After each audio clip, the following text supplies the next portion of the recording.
So I've been working with a client recently who has a really challenging little girl. She's 7 years old. She's fed up with being out of school. Her older brother's gone back to school and she's at home with her mum, and she is just really reacting against all the requirements of homeschool. So she's just digging her heels in and refusing to do it. And no matter how hard her mum seems to try by being patient and encouraging and positive, she's digging her heels in.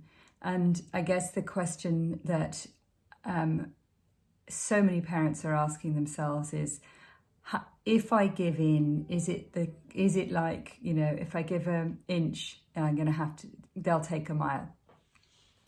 So what we've been looking at is the importance of your relationship and how much stems from that.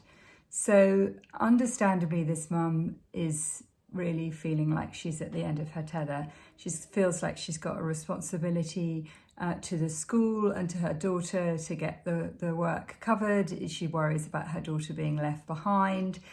She worries that she's letting her daughter down if she doesn't insist on the work being done, and yet they are constantly at loggerheads. And the more her daughter digs her heels in, the more my client feels like she has to pull her towards getting the work done and kind of show her who's in charge. So it's such a difficult one, and I really, really empathize. I've completely been there with my children, but what I have learned is that it's so much better to put the emphasis on your relationship with your child rather than feel like you have to win the battle. So when you decide to put the emphasis on your child, it's so much better to think about it as if I want to build on this relationship rather than I want to win. So if you have had a battle with him over work and you go back and you say, do you know what, we're going to stop work today, we're going to do something that you find engaging, maybe it's art, maybe it's a bike ride, maybe it's, I don't know, some kind of a game. It doesn't mean to say that they've won. What it means to say that you've made your relationship the priority. And it can be really confusing because when you do that, you feel like you've given in. But if you look at this in the long term, children who feel loved, they feel valued, they are not experiencing our anger or are upset with them, will ultimately want to please us, but they also need to feel like we've understood them. And it is an extremely difficult time that our children are going through. Everything in their world has turned upside down. All the norms, all the routines from school, all the security that they get from school, even though there will be times at school when they're not particularly enjoying themselves. They know about that sort of line of command that their teacher is the one that teaches them, the one that sets the work and has the requirement. And you as a parent are not that role. It's completely different. And whereas maybe at the beginning of lockdown, there was a kind of a novelty, it was new, and children perhaps did respond okay to being set the work and you were the one that was monitoring it. I think a lot of them are just feeling completely fed up with it, and it also very much depends on their temperament. So if you've got a child with a challenging temperament, one who is very strong-willed, who likes to do things their way, who isn't naturally a pleaser, those are the ones that we're going to get into loggerheads with. They're also at times with them, it's when the things feel too difficult, when they feel overwhelming, that's when they'll also resist. So it's really worth looking at might seem to you easy, and it might even seem like your child is capable of this work, but it may be just that there are certain things that they are really finding challenging about the work, or it may just be that they've had enough of it.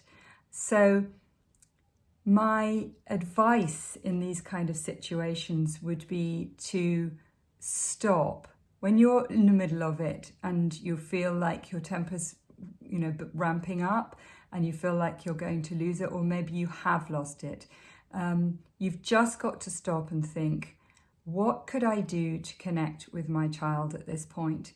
What could I do to show them that if they needed a kidney transplant, my kidney would come out?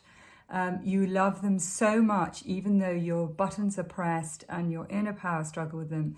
You love them so much that you would do anything to help them, if it was a life and death situation. So whatever way that you can connect, whether that's by doing something with them, something alongside them, whether that's by looking through old photos, whether that's by telling them in detail the things that you like about their nature and their character, whether that's having a laugh with them, whether that's going out on a walk and just focusing on your child.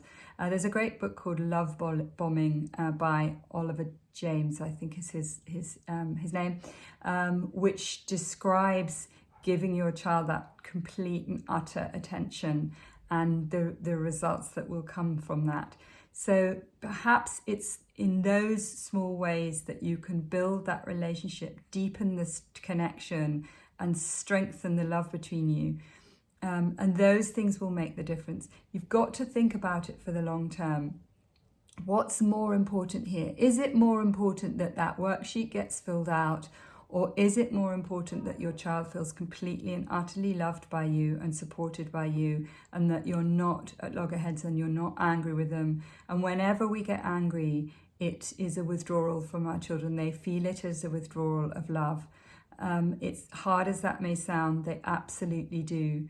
I always remember my youngest child, we overheard a mother shouting at her child, and we walked on and I just made a comment saying, oh, I think that mum's had a bad day. And she said, no, I think that mum doesn't love her child. So very often when we shout at our children, that's what children think. They think we don't love them, and it lodges in their memory and they remember it. And then the next time that we are getting insistent about something that they need to do, they will recall that withdrawal of love, and that's often when they will recoil from us and dig their heels in and refuse to do something. So it isn't easy, but I would just say make your investment in the relationship with your child a complete and utter priority, and think about how I can show love to them and how I can strengthen that bond. And from that, cooperation will come. It isn't to say that we just forget all aspects of work or that we don't have standards for our children, but it comes from that connection. So that's all from me for now, and I hope you found that useful.